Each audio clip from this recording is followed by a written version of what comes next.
Hey guys, what's going on? This is NGS. Welcome back to the finale of my E3 2014 wrap-up extravaganza. And today, we're going to be talking about Nintendo. Now, I think it's no shocker, it's no real surprise to anybody who's been following me for the past year and a half. They would know that I really have not had too many charitable things to say about the Big N. And for some reason, I'm kind of itchy in like 3 places. It's kind of weird. Sidetracked.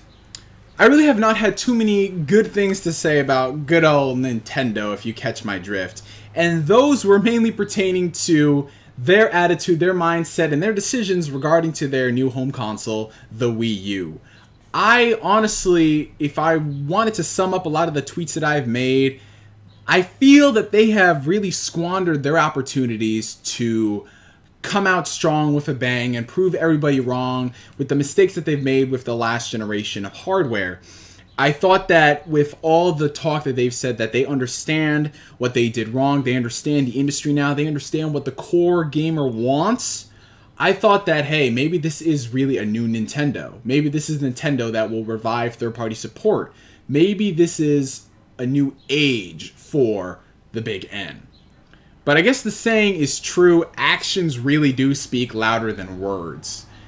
This E3 for Nintendo, while I thought that they did a lot of things right, because Nintendo does do a lot of things right, the small mistakes that they've made here and there are really what is going to be detrimental to them in the future.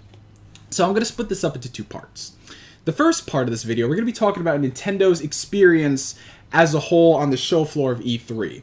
Right?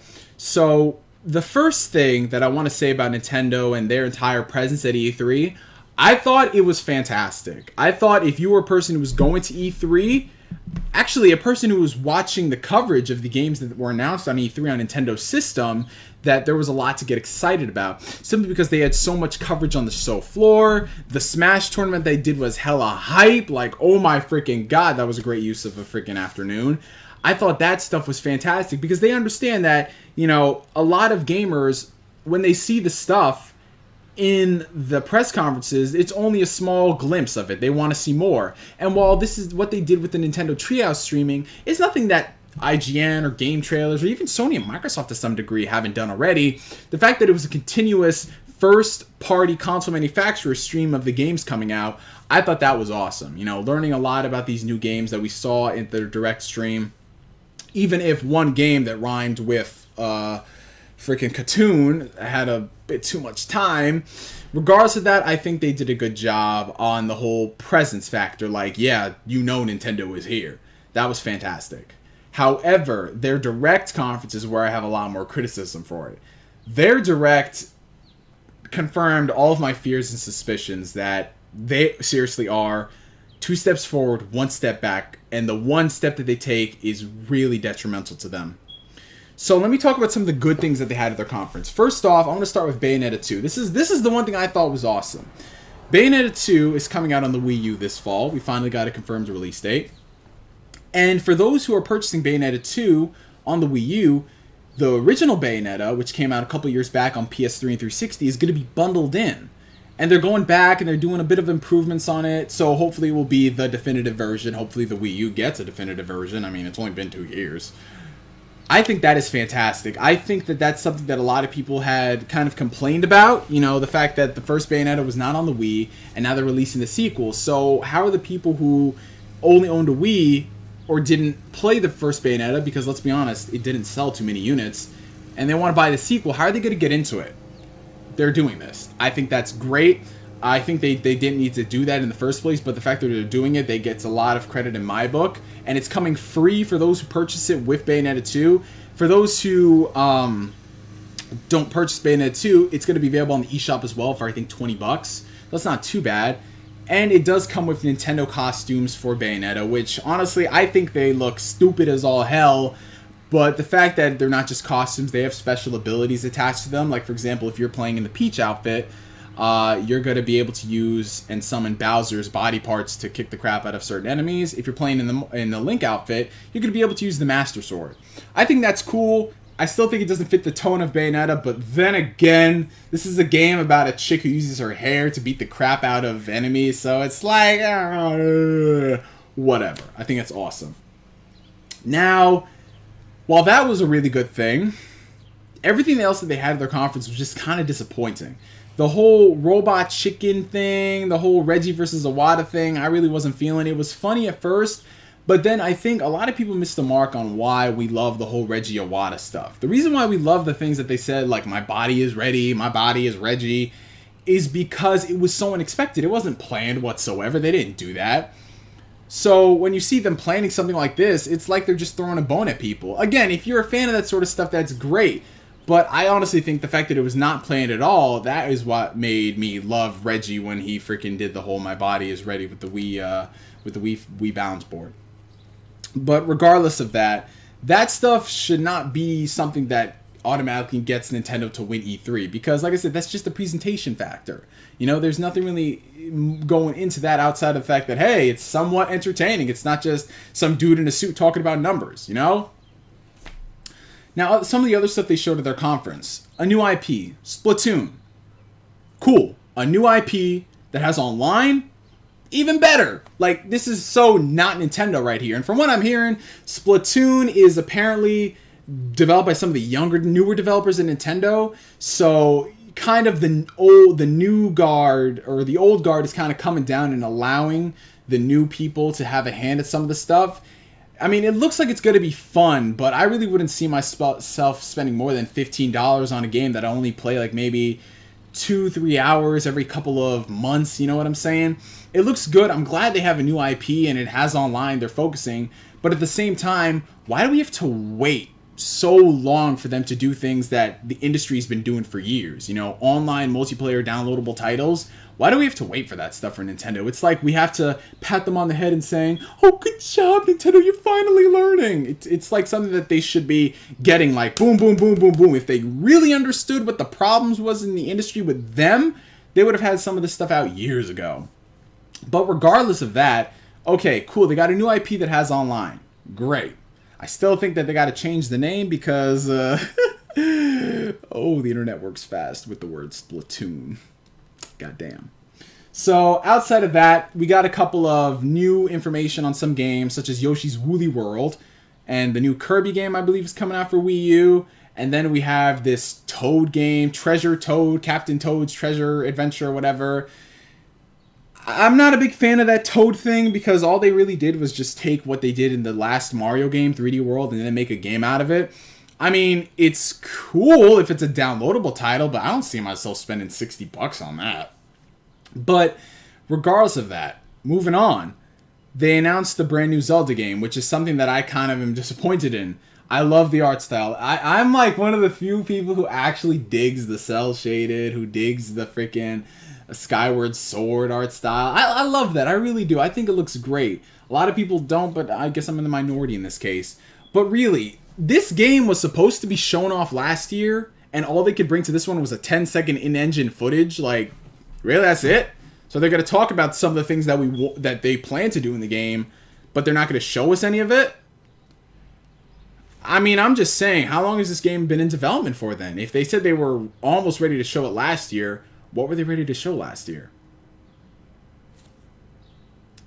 Kind of gets you thinking. And then they teased a new Star Fox game in development with Miyamoto, which honestly, again, like with the Zelda thing, how long have you really been working on this stuff? Like, where is the priorities for the games that they're making right now? Like, I really don't know. They keep saying they're understaffed for development, but I'm like, I thought you learned from some of this stuff. Like, you have nothing but exclusives to work on. Like, how do you not have enough people? You know? So, I mean, like, some of the stuff they had there, like I said, if you own a Wii U, you have good stuff coming out, exclusive-wise. But those exclusives are really not going to be setting the world on fire, and it's going to have people going like, oh my god, I need to have these games.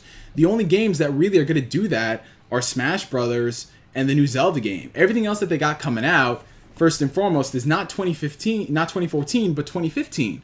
So whatever happened to everybody saying Nintendo's going to have the most games coming out this fall, when all their big hitters, such as Zelda, such as Yoshi, such as, like, I think the Kirby game comes out next year, Xenoblade Chronicles 2, that stuff's coming out next year. You know, so, I mean, it's going to look good in 2015 if you like those 4 games.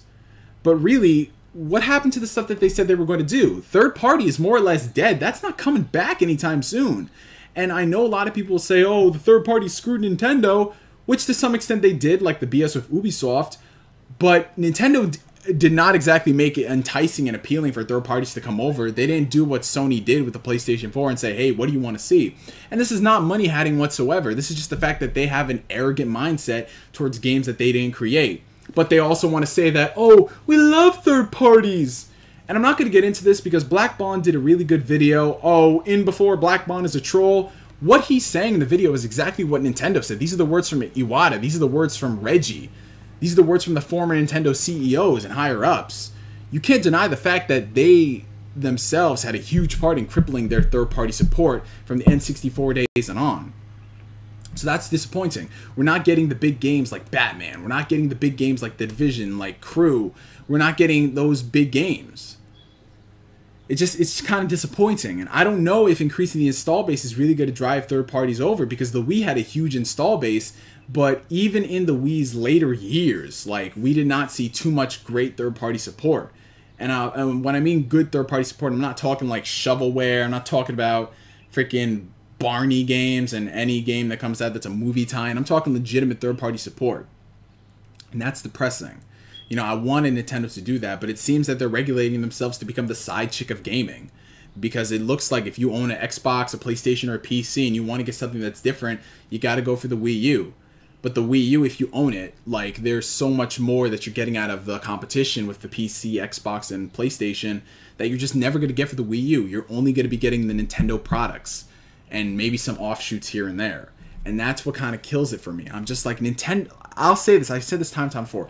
Nintendo has all the power in the world to completely dominate Sony and Microsoft. Like, the franchise that they have, if they go ham and they get the third parties on board, oh my god, like, it'd be no competition. I'm just saying that right now.